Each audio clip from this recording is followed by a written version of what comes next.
PSC ട്യൂട്ടോറിയലിൻ്റെ പുതിയൊരു അധ്യായത്തിലേക്ക് എല്ലാവർക്കും സ്വാഗതം. നമ്മുടെ ഇന്നത്തെ വീഡിയോ പ്രീവിയസ് ഇയർ ക്വസ്റ്റ്യൻ പേപ്പറിലെ ഇംഗ്ലീഷ് ഭാഗത്തിലൊരു 10 ക്വസ്റ്റ്യൻ ആണ് നമ്മളിന്ന് ഡിസ്കസ് ചെയ്യുന്നത്. അപ്പോൾ വീഡിയോയിലേക്ക് പോകുന്നതിന് മുമ്പ് ആദ്യമായിട്ട് നമ്മുടെ ചാനൽ കാണുന്ന ആരെങ്കിലും ഉണ്ടെങ്കിൽ ഒന്ന് സബ്സ്ക്രൈബ് ചെയ്തിട്ട് കാണണേ.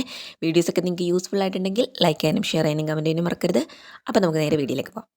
Question 61. Gitanjali is the dash of Rabindranath Tagore. Gitanjali is the dash of Rabindranath Tagore. Gitanjali എന്ന് പറയുന്നത് രവീന്ദ്രനാഥ ടാഗോറിൻ്റെ ഒരു ഗ്രേറ്റ് വർക്കാണ് അല്ലേ. ഗീതാഞ്ജലി എന്താണ്? രവീന്ദ്രനാഥ ടാഗോറിൻ്റെ ഒരു ഗ്രേറ്റ് വർക്കാണ്. അപ്പം നമ്മൾ അവിടെ ഗ്രേറ്റ് വർക്ക് എന്ന് പറയുമ്പോൾ ഏത് വേർഡാണ് ഇവിടെ യൂസ് ചെയ്യുന്നത്? ആൻസർ വരുന്നത് ഓപ്ഷൻ ബി, മാഗ്നം ഒപ്പസ്. എന്താണ് മാഗ്നം ഒപ്പസ്? അപ്പോൾ എന്താണ് ഈ മാഗ്നം ഒപ്പസ് എന്ന് പറഞ്ഞു കഴിഞ്ഞാൽ?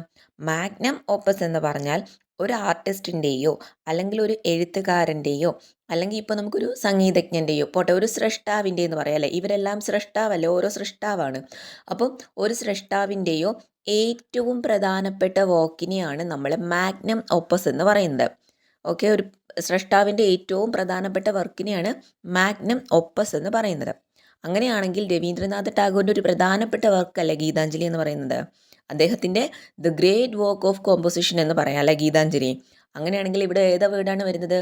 Geethanjali is the magnum opus of the Rabindranath Tagore. അടുത്തൊരു ഓപ്ഷനാണ് ബൊണാഫൈഡ് എന്ന് പറഞ്ഞാൽ. ബൊണാഫൈഡ് എന്ന് പറഞ്ഞാൽ അർത്ഥം എന്താണ്? സിൻസിയർ അല്ലെങ്കിൽ ഇൻ ഗുഡ് ഫെയ്ത്ത് എന്ന് പറയും. ഓക്കെ, ഉത്തമ വിശ്വാസമുള്ള എന്നൊക്കെ അർത്ഥം വരുന്ന വേർഡാണ് ബൊണാഫൈഡ്. അൽമ മാറ്റർ എന്ന് പറഞ്ഞാൽ formally attended school or college. Ad hoc എന്താണ്? Formed or created with a special purpose. അതിനാണ് ആഡ് ഹോക്ക് എന്ന് പറയുന്നത്. അടുത്ത രണ്ടാമത്തെ question, a place where birds are kept is called and dash. പക്ഷികളെ വളർത്തുന്ന സ്ഥലത്തിന് പറയുന്ന പേരെന്താണെന്നാണ് ചോദിച്ചേക്കുന്നത്. ആൻസർ വരുന്നത് ഓപ്ഷൻ ബി, ഏവിയറി ആണ്. ഏവിയറി. എന്താണ് ഏവിയറി എന്ന് പറഞ്ഞാൽ? A place where birds are kept is called an aviary. അടുത്ത ഓപ്ഷൻ നോക്കിക്കേ, അക്വേറിയം തന്നിട്ടുണ്ടല്ലേ. അക്വേറിയം എന്താണ്? Aquarium A transparent tank of water way fish and under water animals are kept.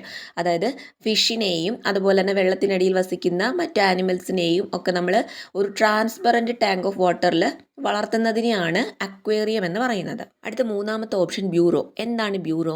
A hole or excavation in the ground made by animals such as rabbit for shelter and habitation. ചെറിയൊരു hole അല്ലേ, എവിടെയുള്ള ഒരു ഗ്രൗണ്ടിലുള്ള ചെറിയൊരു whole, നമുക്കതിന് മാളം എന്നൊക്കെ പറയാം.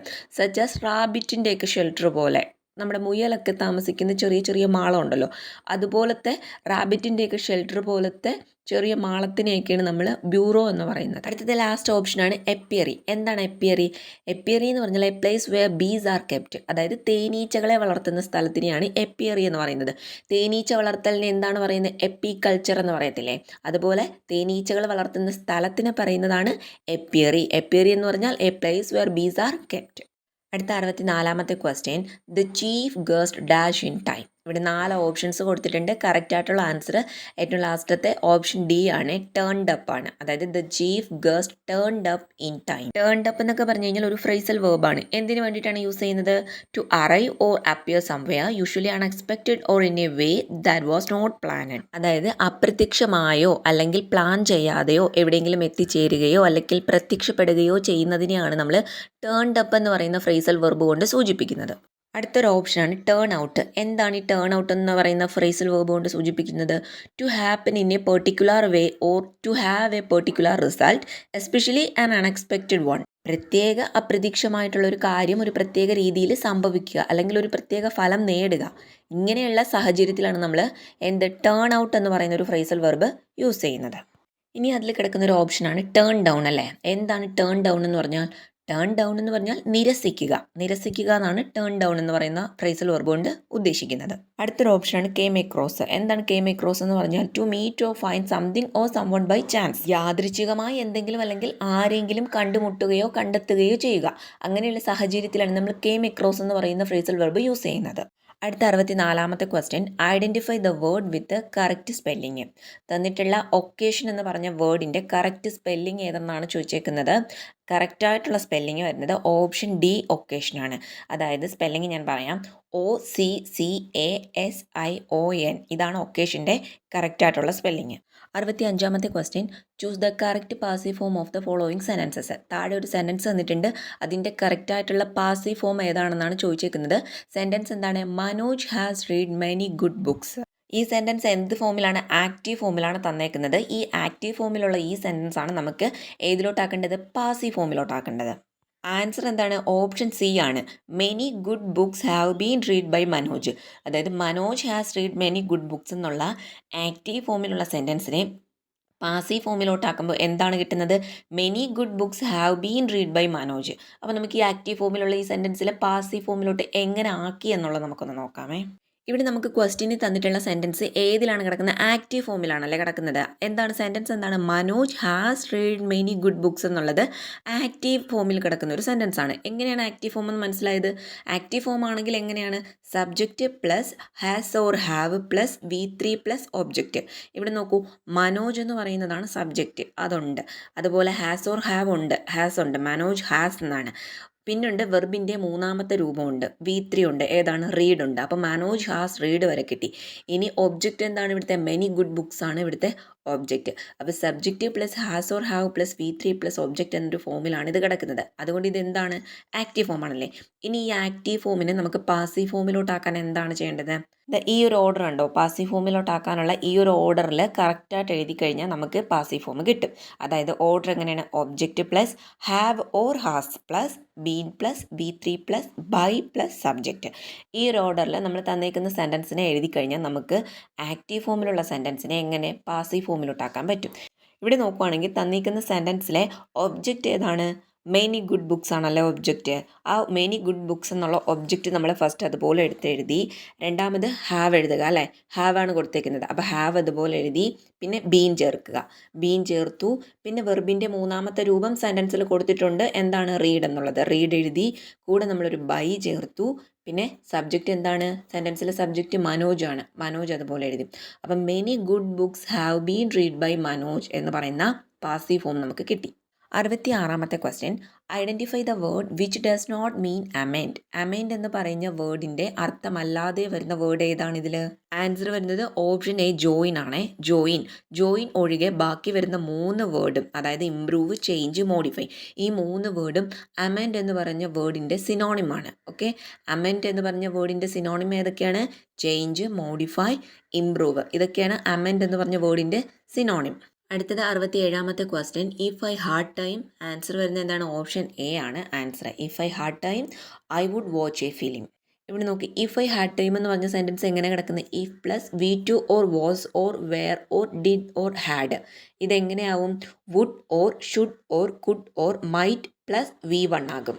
ഇവിടെ നമ്മൾ ഇഫ് ഐ ഹാഡ് ടൈം കഴിഞ്ഞ് ഏതാ ചേർത്തത്? ഐ വുഡ് ചേർത്തു അല്ലേ. I would watch a film, V1 വെർബിൻ്റെ ഒന്നാമത്തെ രൂപം, I would watch a film. 68ാമത്തെ question, he asked dash. Answer എന്താണ്?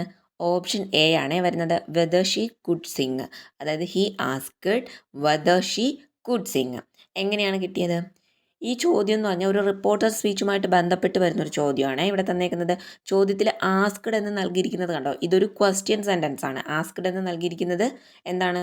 ക്വസ്റ്റ്യൻ സെൻറ്റൻസ് ആണ്. ആസ്ക്ഡ്, അതായത് ഹി ആസ്ക്ഡ് എന്ന് പറയുമ്പോൾ ഇതൊരു ക്വസ്റ്റ്യൻ സെൻറ്റൻസ് ആണ്. അതുകൊണ്ട് വെദർ എന്ന കണക്റ്റിംഗ് വേർഡാണ് നമ്മൾ ഉപയോഗിക്കേണ്ടത്. കൂടാതെ ആസ്ക്ഡ് എന്ന വാക്ക് പാസ്റ്റ് ആയതിനാൽ കുഡ് എന്ന ഓക്സിലറി വെർബും ഉപയോഗിക്കണം. ഒരു ക്വസ്റ്റ്യൻ സെൻറ്റൻസിനെ ഡയറക്റ്റ് സ്പീച്ചിൽ നിന്നും ഇൻഡയറക്റ്റ് സ്പീച്ചിലേക്ക് മാറ്റുമ്പോൾ എങ്ങനെയാണ്? സബ്ജക്റ്റ് പ്ലസ് ഓക്സിലറി വെർബ് എന്ന ഫോമാറ്റാണ് നമ്മൾ ഉപയോഗിക്കേണ്ടത്. 69ാമത്തെ question, read the sentence given below to find out whether there is any grammatical error in it.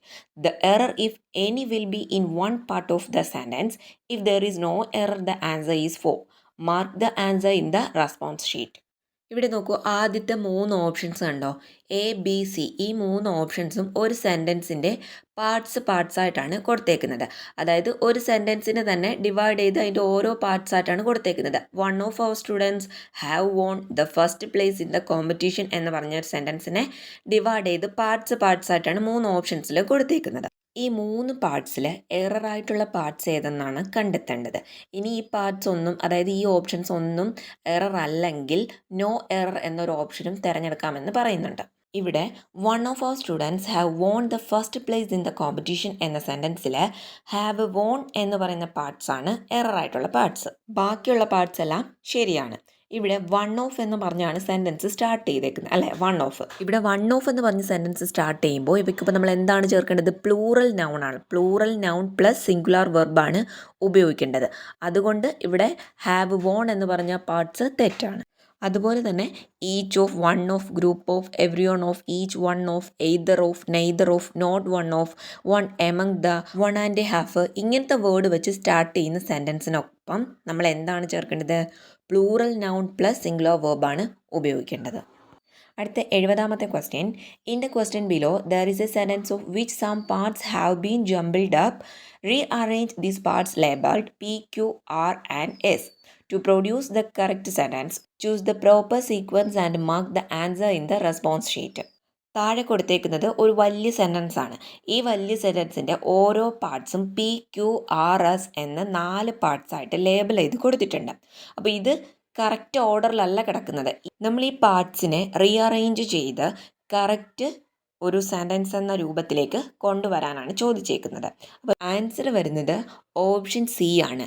SPQR, അതായത് ആദ്യം എസ്, രണ്ടാമത് പി ആണ് വരുന്നത്, മൂന്നാമത് ക്യൂ, നാലാമത് R. ഓപ്ഷൻ സി SPQR എന്ന ഓർഡറിലാണ് ഈ സെൻറ്റൻസ് കറക്റ്റ് ഒരു സെൻറ്റൻസിൻ്റെ ഫോമായിട്ട് വരുന്നത്.